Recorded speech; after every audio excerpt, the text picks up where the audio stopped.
Hello friends, welcome to our channel glorious Ayurveda. आज इस video में मैं आपके लिए लेकर आई हूँ 14 वीक्स अल्ट्रासाउंड की रिपोर्ट, ताकि आपको मैं समझा सकूं कि डॉक्टर इस अल्ट्रासाउंड में क्या क्या देखते हैं और उसका मतलब क्या क्या होता है।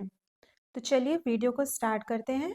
सबसे पहले इस अल्ट्रासाउंड रिपोर्ट में लिखा हुआ है single live intra uterine pregnancy. मतलब कि सिंगल यानी कि जो बेबी है वो सिंगल है, लाइव आपका जो बेबी है वो लाइव है, और इंट्रा यूट्राइन प्रेगनेंसी, ये पॉइंट बहुत ज्यादा इंपॉर्टेंट है। इससे आपको ये पता चलता है कि जो आपकी प्रेगनेंसी है वो यूट्रस के अंदर है।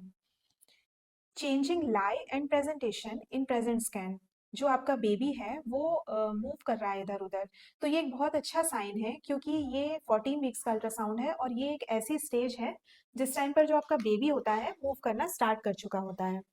इसके बाद इसमें फीटल हार्ट रेट लिखी हुई है 153 बीट्स पर मिनट। तो ये भी एक बहुत अच्छा साइन है, आपका जो बेबी का हार्ट रेट है वो बिल्कुल नॉर्मल है। और इस अल्ट्रासाउंड की दो लाइनों से आपको ये पता लग रहा है कि आपका बेबी अब हिलना डुलना शुरू हो चुका है। तो इसका मतलब उसकी ग्रोथ एकदम सही हो रही है, उसके फीटल मूवमेंट्स भी एकदम एडिकेट बताए गए हैं। इसके बाद इस अल्ट्रासाउंड में लिखा है amniotic fluid is with in normal limits. मतलब आपके बच्चे के आसपास जो पानी पाया जाता है उसे एमनियोटिक फ्लूइड बोलते हैं, जो आपके बेबी की एक तरीके से सुरक्षा करता है। तो ये बिल्कुल नॉर्मल बताया गया है। इसके बाद इसकी नेक्स्ट लाइन में लिखा हुआ है placenta is developing anteriorly and slightly towards right side in upper mid and lower uterine body। इसका मतलब है कि जो आपकी प्लेसेंटा है वो आगे वाली जो वॉल है आपके यूट्रस की वहां पर बन रही है, जो बिल्कुल नॉर्मल है। लेकिन इस अल्ट्रासाउंड में डॉक्टर ने ये भी नोटिस किया है कि जो प्लेसेंटा का लोअर मार्जिन है वो आपकी इंटरनल ऑस से 1 या 1.1 सेंटीमीटर दूर है। यानी इसका मतलब है कि प्लेसेंटा थोड़ी नीचे है, इसे हम लो लाइंग प्लेसेंटा कह सकते हैं, जो प्रेगनेंसी के साथ हो सकता है धीरे धीरे आपके डेवलपिंग बेबी के साथ ऊपर की तरफ चला जाए। तो इसमें ज्यादा घबराने की जरूरत नहीं है, लेकिन हाँ थोड़ा सा प्रिकॉशन लेना पड़ेगा। तो आप अपने डॉक्टर से इस बारे में सलाह ले सकते हैं। डॉक्टर आपको समझा सकता है कि इस टाइम पर ज़्यादा हैवी वेट ना उठाएं, या ज़्यादा स्टेयर्स का चढ़ना उतरना कम कर दें, और थोड़ी अपनी जो एक्टिविटी है उसको कम कर दें। तो इस तरीके का प्रिकॉशन आप लेते हैं तो जनरली आपको लोअर प्लेसेंटा से कोई दिक्कत नहीं होगी।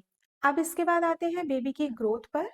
इसमें लिखा है कि crown rump length measures 7.9 centimetre, जो 14 हफ्ते दिन की प्रेगनेंसी के बराबर बताई गई है। मतलब बेबी की ग्रोथ एकदम ठीक चल रही है। इसके बाद इसमें लिखा है expected date of delivery by USD 10 April 2025 plus minus 2 weeks.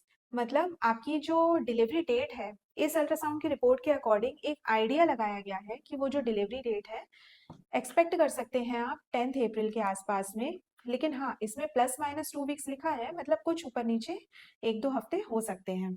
अब इस रिपोर्ट में दो चीजें बहुत ज्यादा खास बताई गई हैं, जिसमें कि फर्स्ट तो है न्यूकल ट्रांसल्यूसेंसी और दूसरी है फीटल नेजल बोन कैल्सिफिकेशन।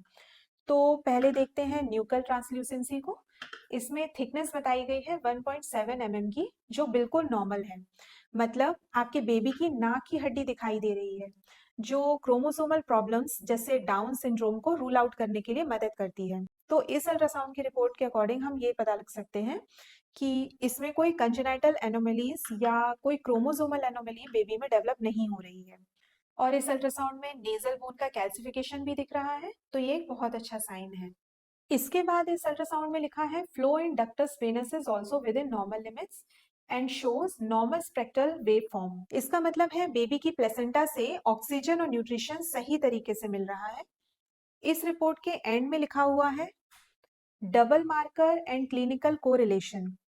इसका मतलब है कि आपको एक रूटीन ब्लड टेस्ट होता है जो ये कंफर्म करने के लिए भी किया जाता है कि सबको जेनेटिक लेवल नॉर्मल चल रहा है या नहीं। आपको वो कराने के लिए एडवाइस किया गया है, और इस अल्ट्रासाउंड को क्लिनिकली भी कोरिलेट करने के लिए बोला गया है। तो ओवरऑल रिपोर्ट बिल्कुल नॉर्मल है, बेबी एक्टिव है, हार्ट बीट स्ट्रॉन्ग है, ग्रोथ प्रॉपर है। बस अभी प्लेसेंटा थोड़ा सा लो लाइंग है, तो हैवी वर्क, लॉन्ग ट्रेवल या जर्की राइड से बचें। काम रहें, अच्छा खाना खाएं और अपने डॉक्टर के रेगुलर फॉलोअप्स लेते रहें। हमारे चैनल ग्लोरियस आयुर्वेदा को सब्सक्राइब करना बिल्कुल भी मत भूलिए। हमारी इस वीडियो को लाइक ज़रूर कीजिए और शेयर कीजिए उन लोगों के साथ जिनका चौथा महीना चल रहा है, ताकि अगर उन्होंने भी अपना NT-NB स्कैन कराया है, तो मेरी इस वीडियो को देखकर वो समझ सकें कि उनके अल्ट्रासाउंड में क्या रिपोर्ट बताई गई है। तब तक ध्यान रखिए अपना और अपनी सेहत का। Stay healthy, stay glorious. Thank you.